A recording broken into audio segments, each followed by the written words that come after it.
Hi quilters! Welcome to the 17th video in our series of projects to use leftover 2.5-inch strips or jelly rolls.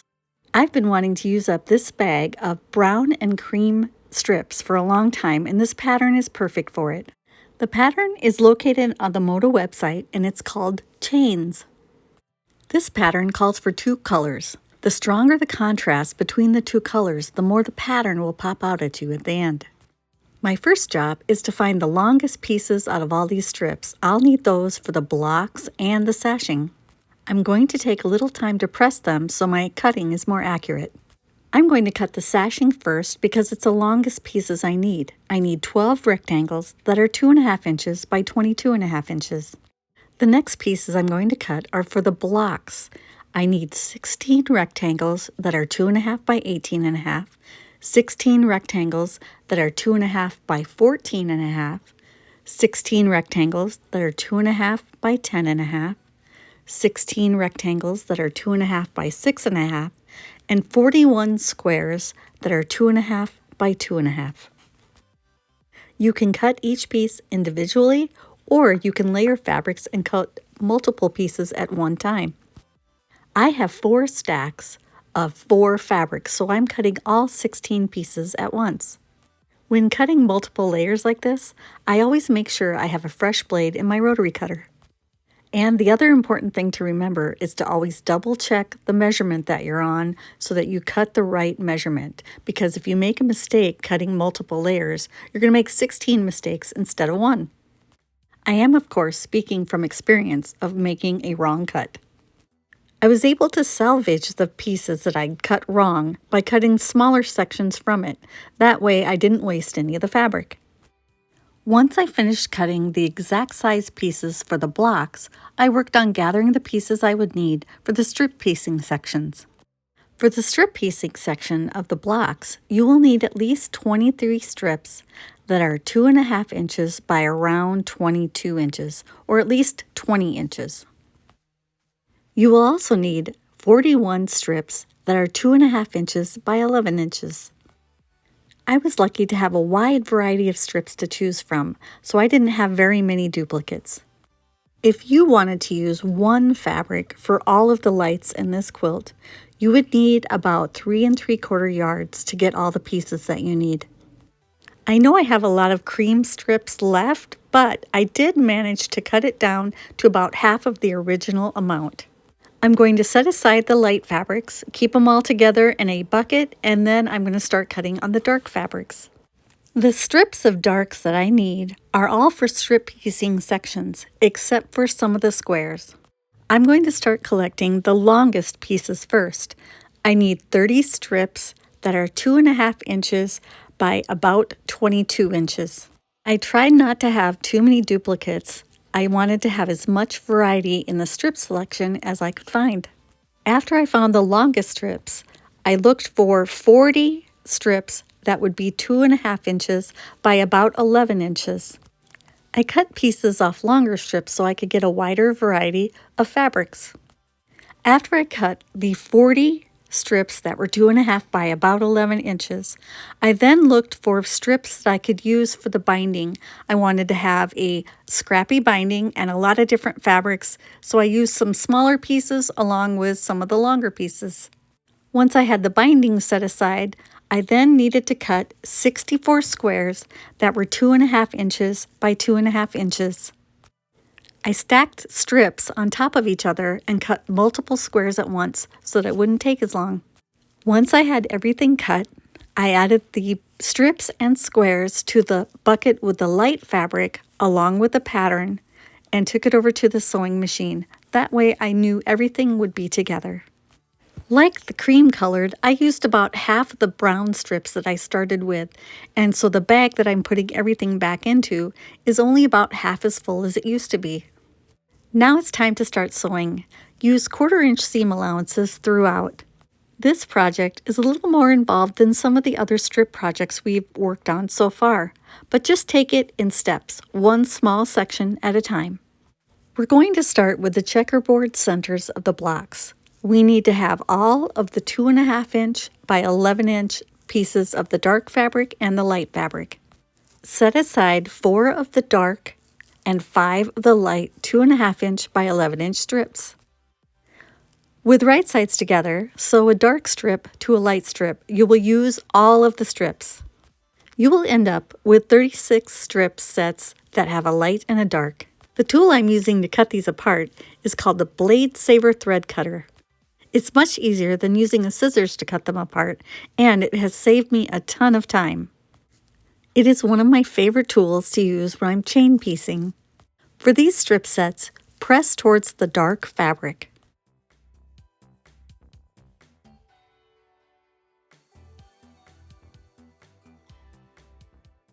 Once you're done pressing, find those 9 strips that you set aside earlier and head to the sewing machine. You'll want to sew the dark strips to a light side and then sew the light strips to a dark side of a set of 2. The pattern that I'm working on is called Chains, and it's on the Moda website. Take some time to download it and print it out.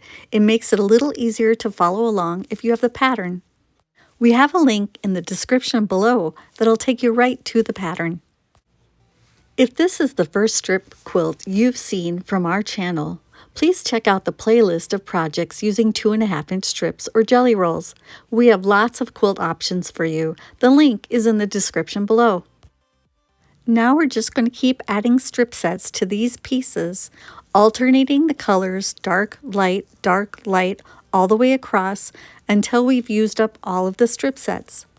We're making 4 strip sets of 9 fabrics, alternating light and dark strips, with the light being the first and last strip. While simultaneously, we're making 5 strip sets of 9 fabrics, alternating light and dark strips, with the dark being the first and last strip. This is some kind of mindless sewing that's kind of nice to do once in a while. The only thing you have to watch out for is that you don't sew a dark to a dark or a light to a light. As long as you're sewing a light to a dark, you should be okay. So by the time you get to the end, you should have 9 strip sets of 9 fabrics, alternating light and darks.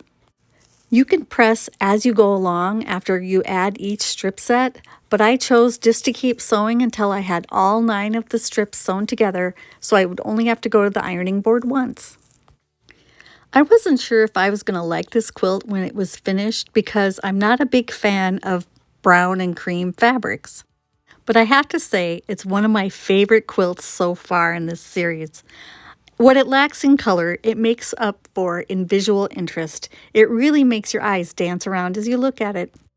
For this whole quilt, you will always press towards the dark fabric. Once pressed, these sections should measure 18.5 inches across.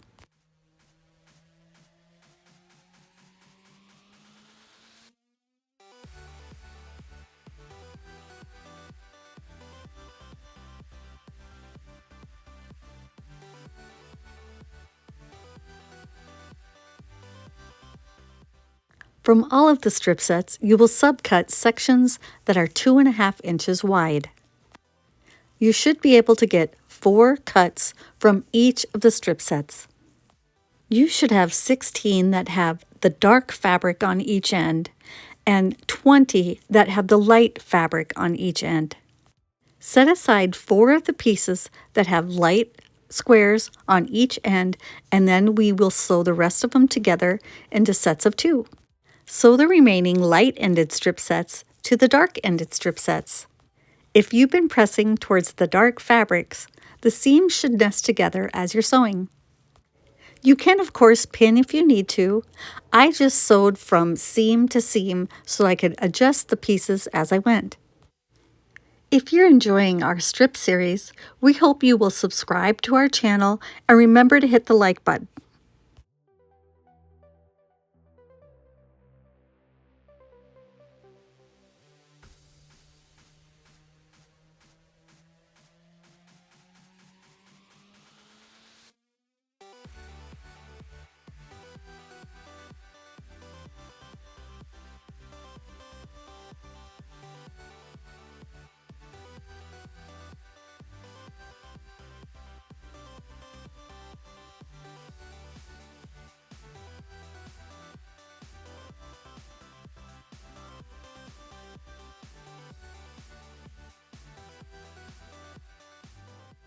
Take these to the ironing board and you are going to press towards the piece that has the dark fabric on both ends.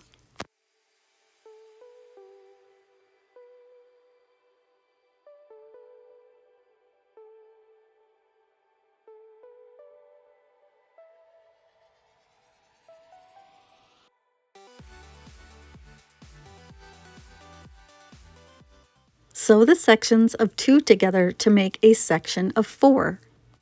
You should have 8 sections that are 4 squares across. Make sure you're alternating the dark and light fabrics.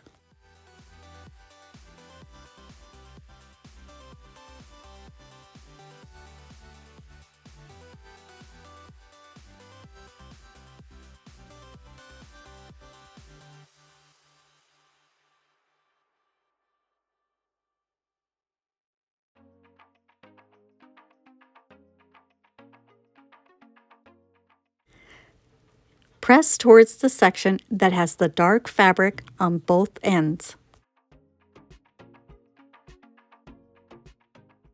Sew 2 sections of 4 together to get 4 sections that are 8 across, and then you will sew 1 more row onto each of these units. Basically, all we're sewing is a checkerboard that is 9 across and 9 down and has a light square in each of the corners. We're making 4 of these checkerboard squares, and once pressed, they should measure 18.5 inches by 18.5 inches.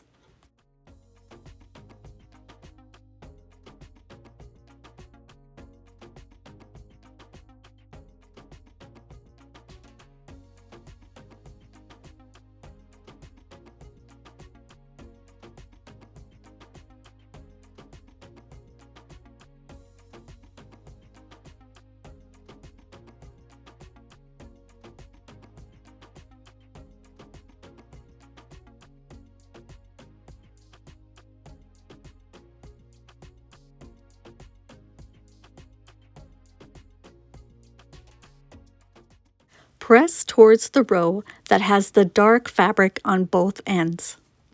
If you always remember to press towards the pieces that have the dark fabric, later on when we're putting more of the pieces together of the quilt blocks, the pieces will nest together where the seams meet. Now that we have the center sections done, it's time to work on the corner sections and the side sections of the 4 large blocks. For the next part, you first need to set aside 7 of the dark 2.5 inch by about 22 inch strips. With right sides together, sew 23 strip sets of a light strip sewn to a dark strip.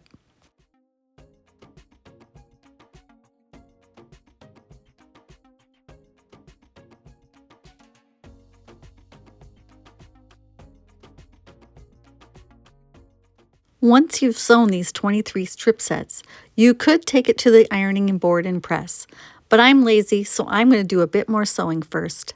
Cut them apart and then set aside 7 of those strip sets. Take the remaining sections and sew them into sets of 4 that alternate colors light, dark, light, dark. Make 8 strip sets of the 4 strips.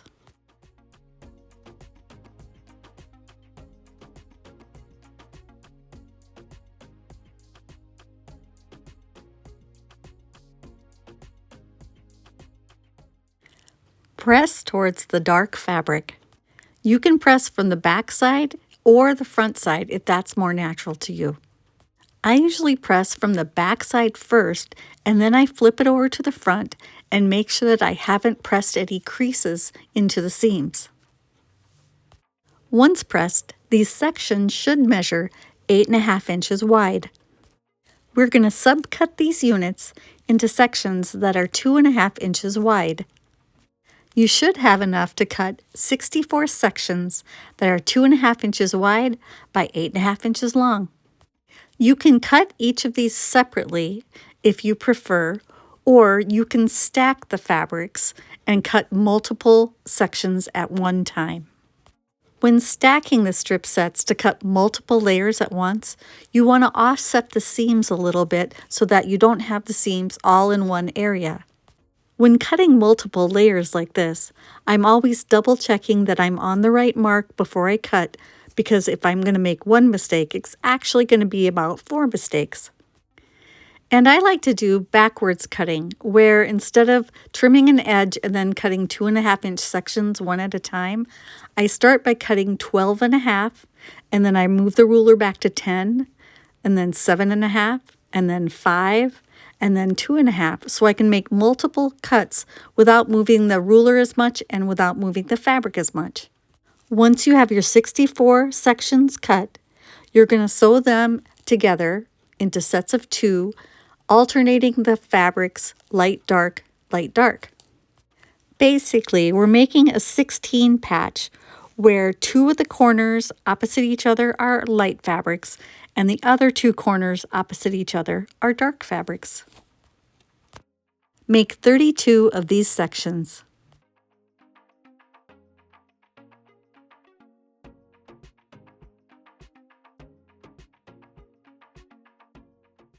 The corner sections are the only place where you can't always press towards the dark. So there are a few places when we're piecing the big blocks together that you won't necessarily have a dark and light fabric nesting together. For those pieces, only about half of them will nest together. Now we're going to sew these 32 sections of 2 into 16 sections of 4. Once pressed, you will end up with 16 blocks that measure 8.5 inches by 8.5 inches. I'm making my quilt out of the brown and cream fabrics that I needed to use up out of my strip bucket. But any 2 colors would work as long as there is a high contrast between those 2 colors. It would also be striking in either red and white or blue and white or either of those colors with cream, black and white. I think navy blue and pink would be really fun. Any dark color would work with either white or cream. I think you could also use multiple dark colors on a white fabric. Throw all of it in there. I think 30s would be especially beautiful.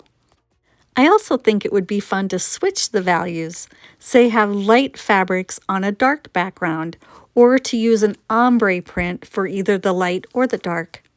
If you were to use an ombre fabric as the dark, you would need about 3 yards of it to use it for the entire quilt. For the next part, we need to sew a remaining dark strip onto the dark and light 22-inch long strip sets.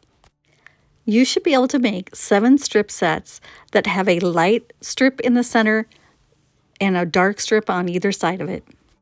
Press towards the dark fabric. Once pressed, these units should measure 6.5 inches wide. You can press from either the front side or the back side. Once pressed, subcut these strip sets into sections that are 2.5 inches wide. You need a total of 56 sections. Some will be used to assemble the sides of the quilt blocks, and some will be used for the sashing. Once finished, this quilt will measure 74 inches by 74 inches. If you need a bigger quilt, you can always add borders to it. For the first border, I'd add a small inner border cut at 2.5 inches wide and will finish at 2 inches in the quilt. I'd also add an outer border cut at 6.5 inches wide, which will finish at 6 inches in the quilt top. That would bring the size to 90 inches by 90 inches.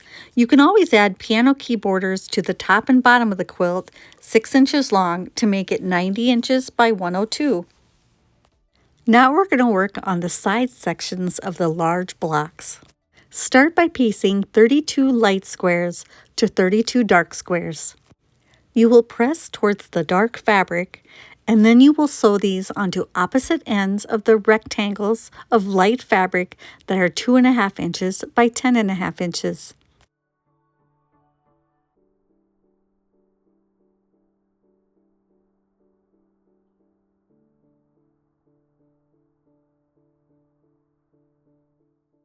When sewing the sets of 2 squares to the ends of the 2.5 by 10.5 inch rectangle, always make sure you're sewing the dark fabric to the light fabric. Once pressed, this unit should measure 18.5 inches long.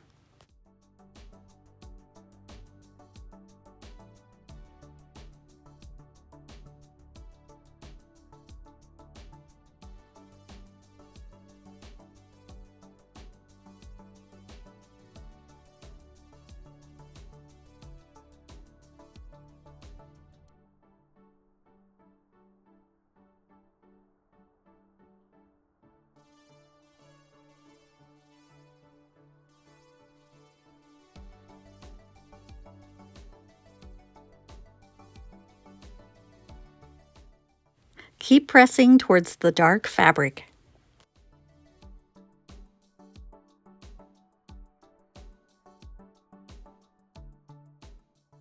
Next, we're going to sew the strip sets onto each end of the 2.5 inch by 6.5 inch light rectangle.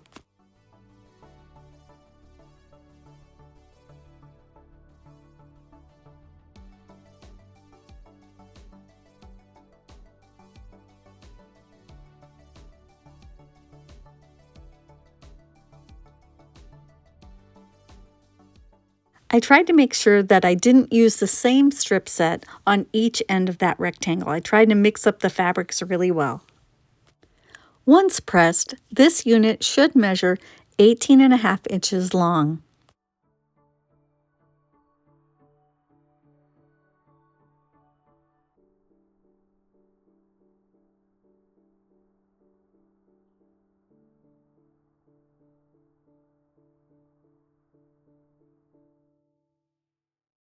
Press away from the light rectangle in the center.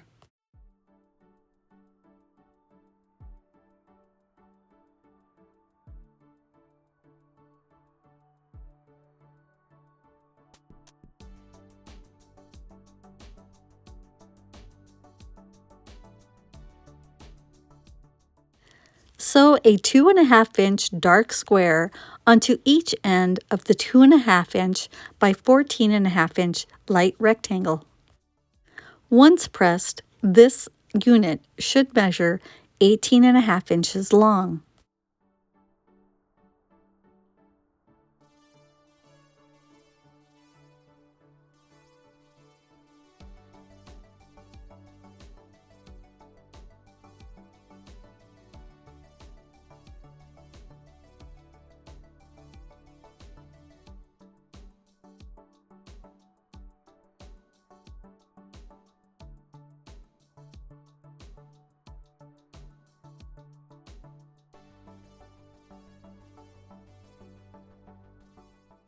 This time we'll press towards the dark squares.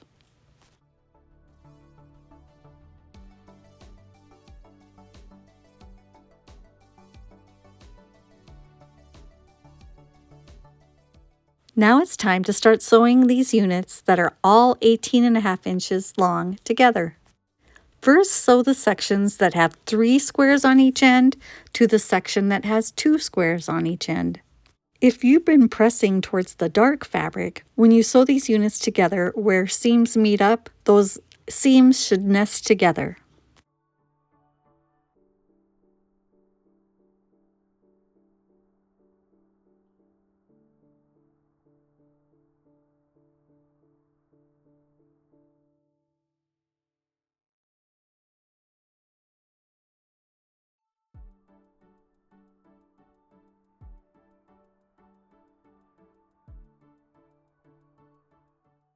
This time you want to press towards the sections that have 3 squares on each end.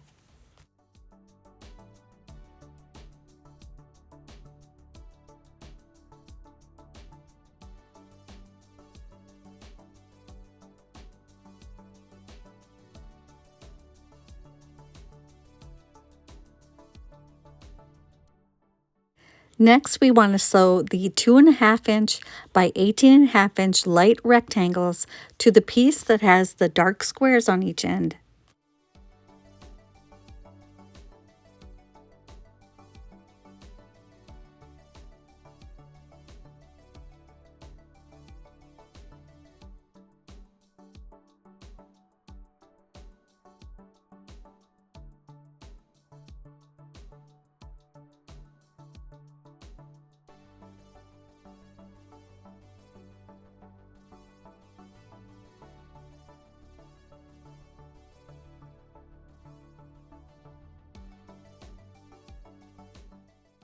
Press towards the piece that has the dark rectangles on both ends.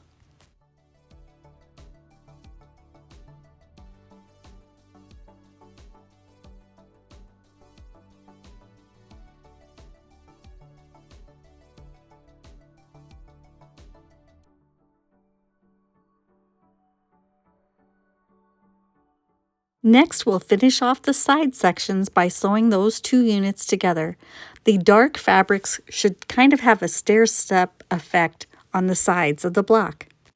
Once pressed, these sections should measure 8.5 inches by 18.5 inches. You will have 16 of these sections.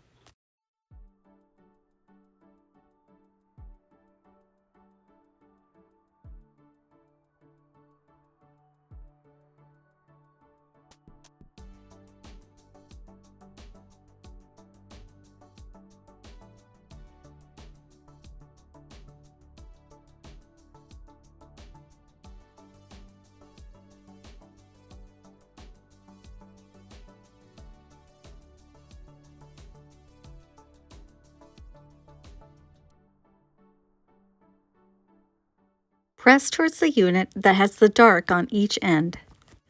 Now all of the parts of our large blocks are finished and ready to sew together.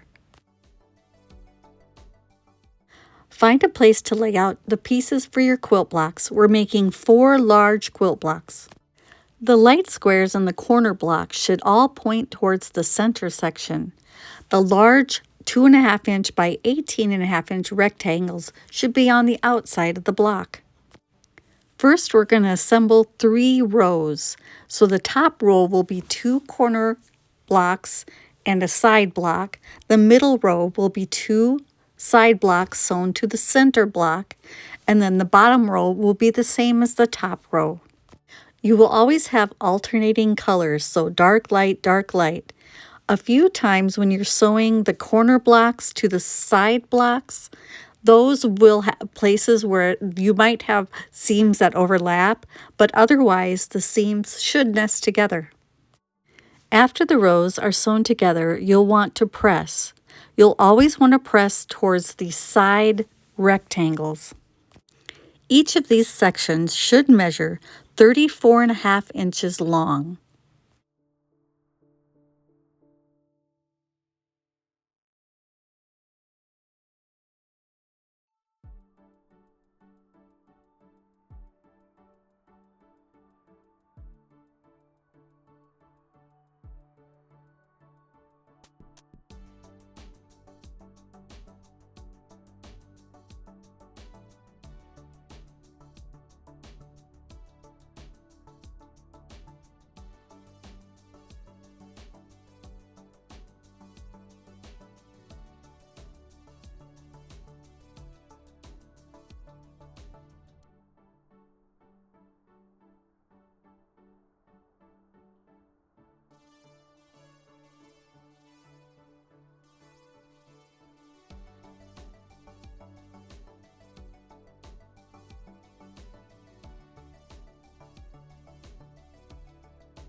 Sew the rows together and then press away from the center of the block. These blocks will measure 34.5 inches by 34.5 inches. You will have a total of 4 blocks.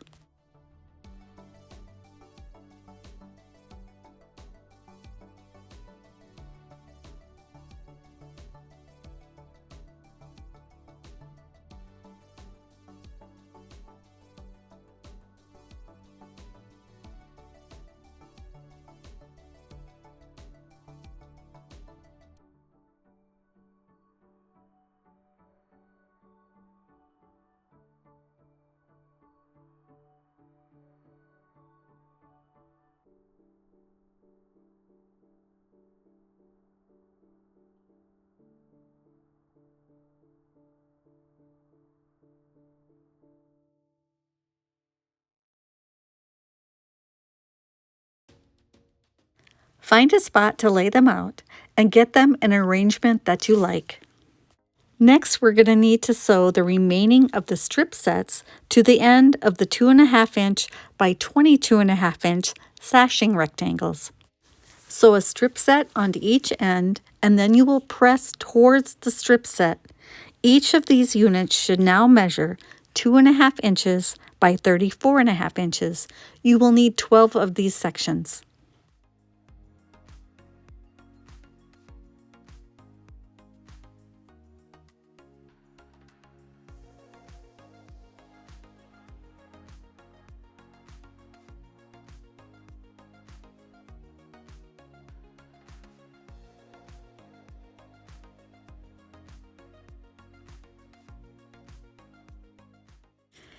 Add the sashing strips and the last of the squares that you cut out of light fabric to the layout, sew it into rows, and then sew the rows together to get the quilt done.